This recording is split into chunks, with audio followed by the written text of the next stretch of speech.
பார்த்தா தெரியுது சில பேர் வந்து அப்படியே மனசுலேயே ஓடுது.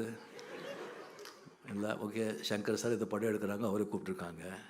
உதயச்சந்திரன் சார் வந்து ஒரு பெரிய வந்து அந்த எழுத்தாளர். அந்த புக்கு வந்து நம்ம மாபெரும் சபைன்னு புக்கு அப்படி எடுத்திருக்காங்க. கோபிநாத் பற்றி ஒரு திறமை பேச்சு பற்றி கேட்கவே வேண்டாம். அண்ட் ரோகிணி பற்றி நான் சொல்கிறதில்ல, ரொம்ப அறிவாளி ரோகிணி. அண்ட் சமூகத்து மேலே அக்கறை உள்ளவங்க. அவங்க பேசியிருக்காங்க. சரி, ஆர்டிஸ்ட் ஒரு ஹீரோ யாராவது கூப்பிடணுன்னா அருமையாக என்ன பேசுகிறாரு, எவ்வளோ படிச்சிருக்காரு, என்ன பண்ணுறாரு, மகாபாரதத்தை வந்து அப்படியே 6 hours hats off to him.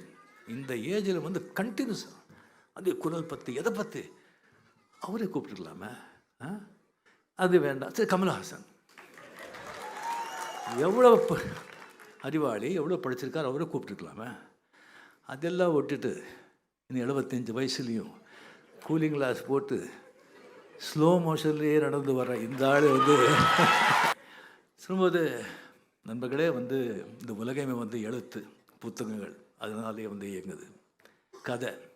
கதை இல்லாமல் கதை சொல்லாத, கதை இல்லாத, கதை கேட்காத உலகத்தில் எந்த நாடும் இல்லை, எந்த ஊரும் இல்லை. அது நம்ம நாட்டில் ஒரு தெருவுக்கு ஒரு கதை இருக்கும். இங்கே இத்தனை பேர் இருக்குங்க, ஒவ்வொருத்தருக்கும் ஒரு கதையாக இருக்கும். What is history? His story is history.